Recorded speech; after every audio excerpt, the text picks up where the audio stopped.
Friend and I, roughly 12, don't remember much from childhood except our time together. Lived in a woods. Literally only went home when parents made us. Neighborhood has a small patch of woods, funnels into a small area of no homes, then into a massive forest. Stay mostly in the woods by the neighborhood. Small streams and such, hiking, riding bikes, etc. One day get bright idea to follow a creek to its end. Stay beside or in the water entire way. Walk for well over an hour. Realize we've entered the forest. Creek empties into a forest we didn't know about. Turns out, several kids drowned in that river through the years. Bodies never found. Happened over decades.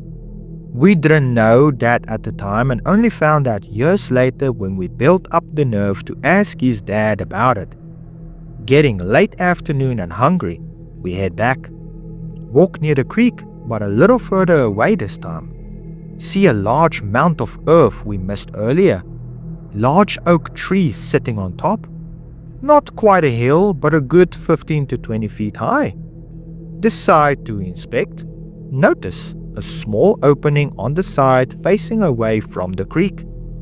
Probably a small animal den. Friend was always more adventurous than me.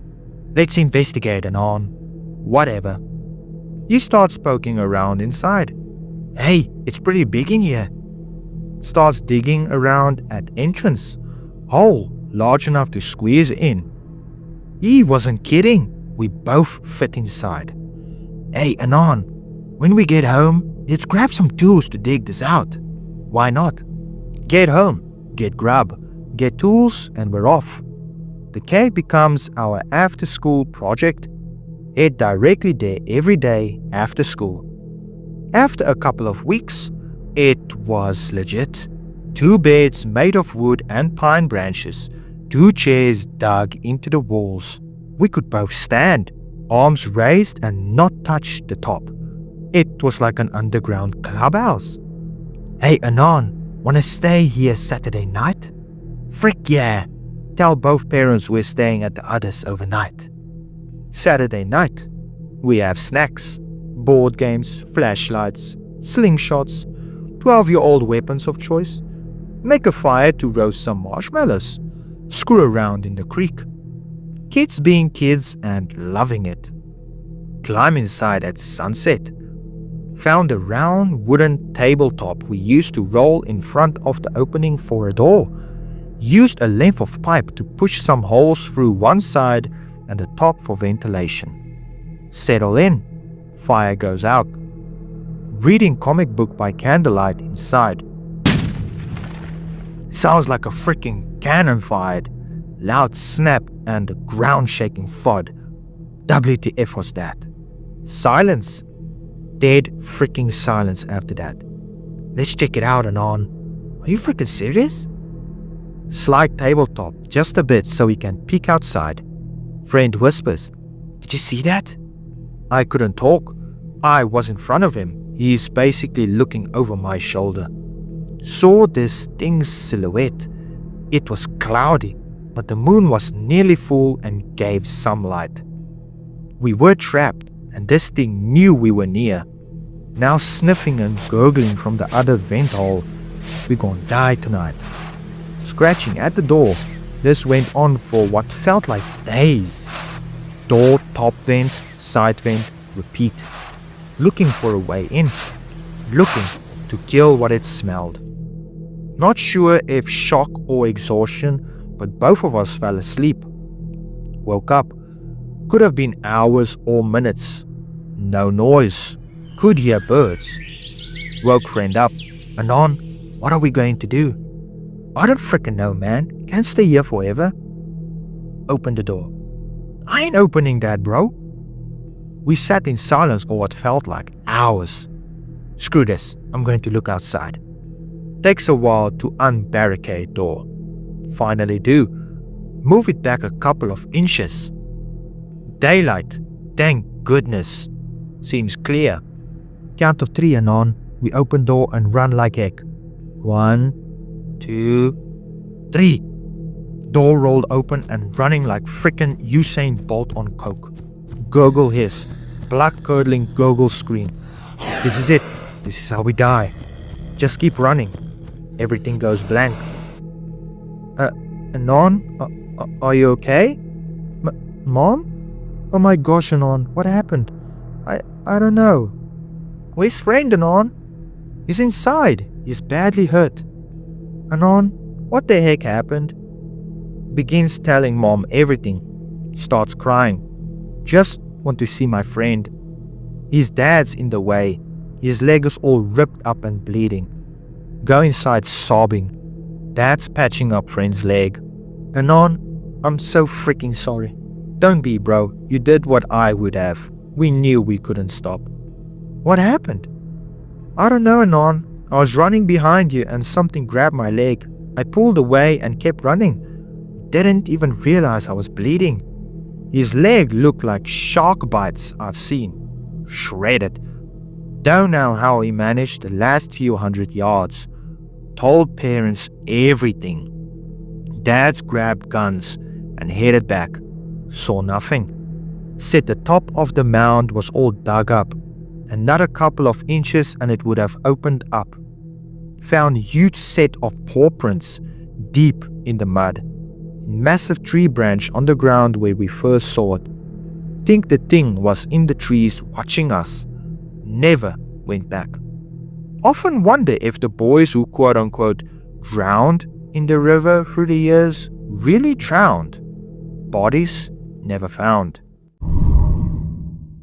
In pre-Victorian and Victorian UK, medical science and especially anatomy were evolving rather quickly.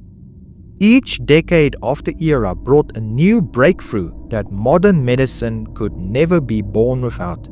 Amongst other things, anesthetics, potent painkillers, primitive antibiotics and germ killers like carbonic acid were discovered, and general insight into how our meat bodies function grew with every year.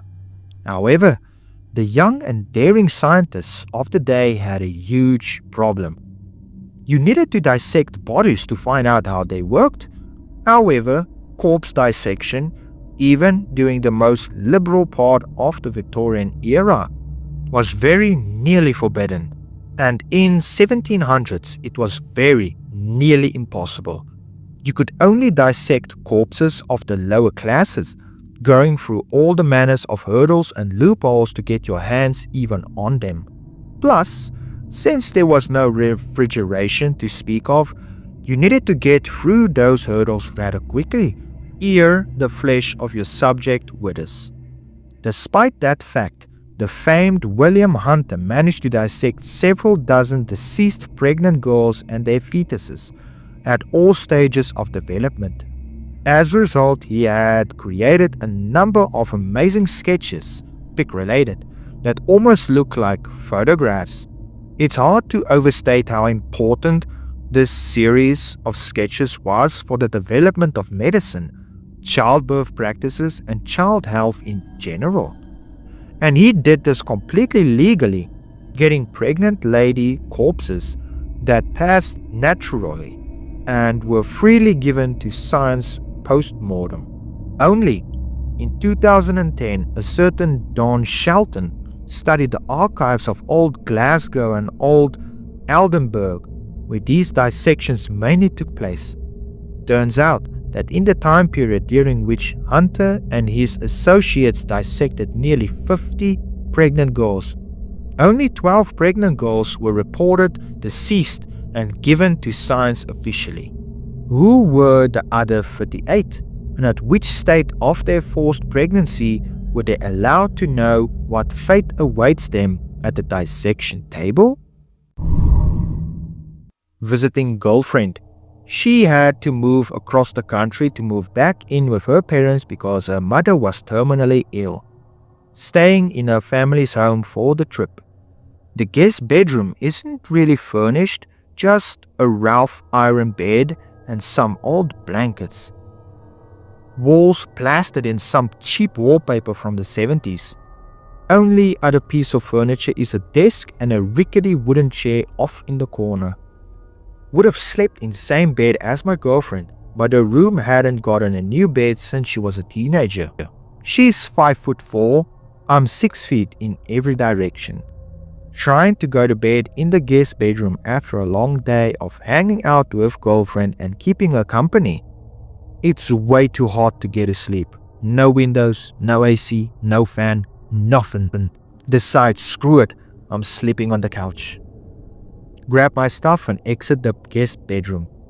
House was only a one-story, just really wide. The hallway to each of the bedrooms and the bathroom was sort of open at the end, so you had a clear view of the living room into the kitchenette. TV was on, volume off, playing some kind of baby cartoon. Realized that someone is sitting on the couch. They seem to have pretty long hair, so I assume it's my girlfriend or her mother. Walk over and ask what she's doing up this late. It's girlfriend's mom. She just smiles at me, doesn't say anything, just gets up and silently walks into the bathroom. I get that little tingle of goosebumps as I lay down, switching the channel to Adult Swim. Manage to fall asleep. Get woken up by my girlfriend freaking screaming. Immediately get off the couch, hardly have the time to clear my vision before I've bolted into the bathroom. Her mother had slit her wrists in the bathtub. Guess she didn't want to pass to whatever her disease was instead of by her own hand. Had an uncle who heroed. He used a rubber cord to hang himself in his basement. Afterwards, my folks and I were moving stuff out and fixed some stuff up around the house so we could sell it. Dad keeps talking about checking the basement to make sure we didn't miss anything. I can tell he doesn't want to go, and he makes it clear that he doesn't want me to go. But I figure I'll save him the headache and do a quick sweep of it anyway. Basement light switch is at the bottom of the stairs, so I have to walk down in near total darkness. Old wooden stairs creak bad, but I can hear a different creaking sound coming from deeper in the basement. Wondering if it's rats or something. Hit the light at the bottom. Lights up the room. I'm staring straight ahead. For a moment, I see a dark shape not even 5 feet in front of me. Like thick black smoke, but in the shape of a person.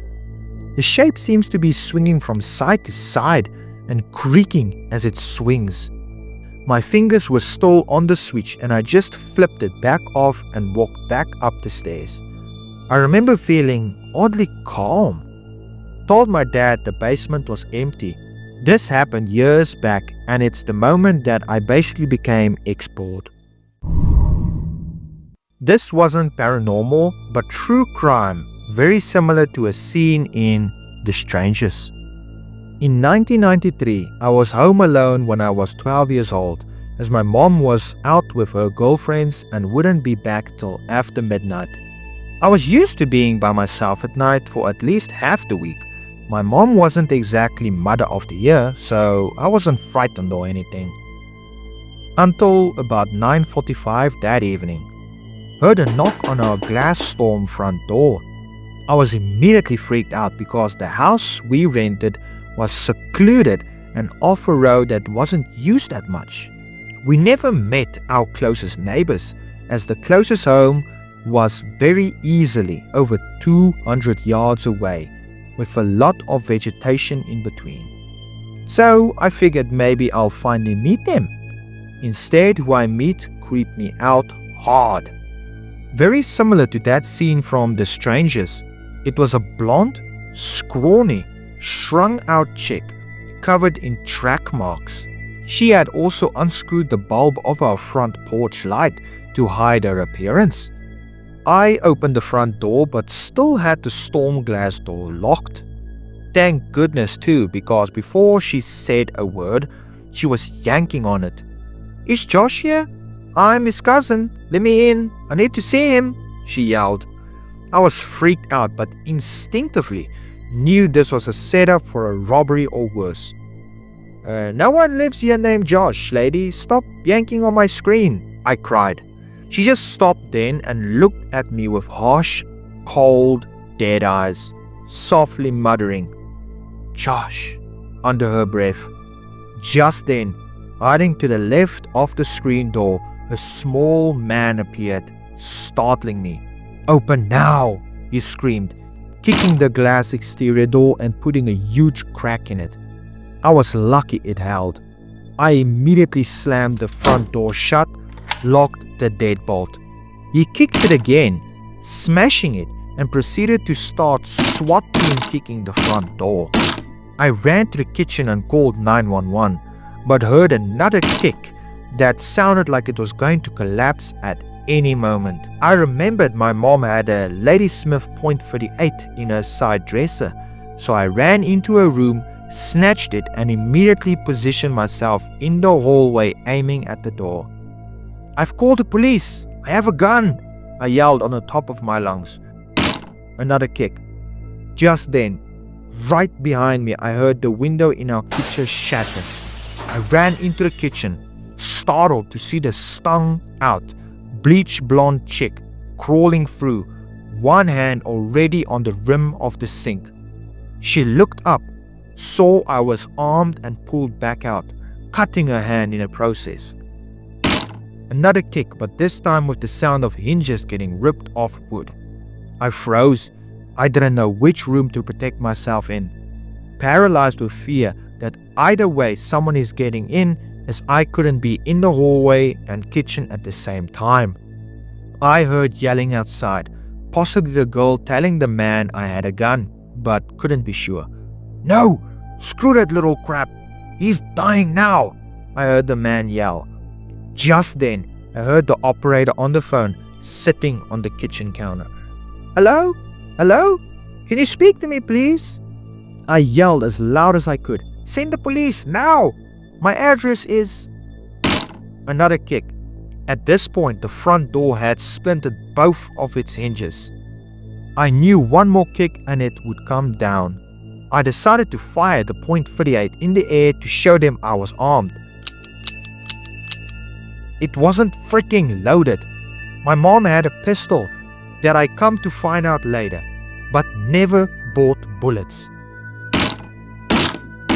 I could hear the man screaming in frustration, but the door held by some miracle. Then silence. I stood there between the hallway and the kitchen for what felt like hours. I remember hearing the operator threatening me with arrest if this was a prank.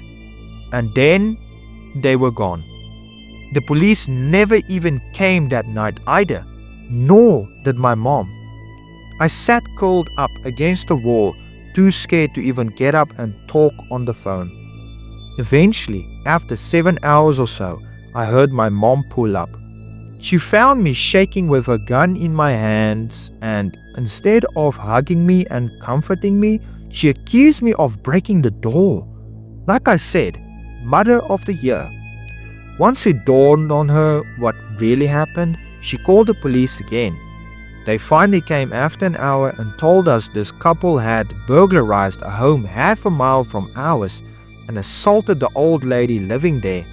Apparently, they had been doing this for weeks in the town for substance money and were eventually apprehended. The screwed up part was my mom knew the girl. Her mom had bought a couple of pieces of art from my mom, and that girl was actually in her home with her mom a month ago, looking at my mom's work. A month later, I was living with my dad in another state. To this day, I still harbor resentment towards my mom for not being there, for not buying freaking bullets, and not comforting me at all initially. A year later at the trial, I was called as a witness for the prosecution, and both of them got suspended sentences and were back out on the streets in no time. Thank you for making it to the end of the video. If you liked what you saw, then tap the like button and share with others you think might be interested as well. Feel free to comment down below your thoughts and opinions, and subscribe to soothe that fascination.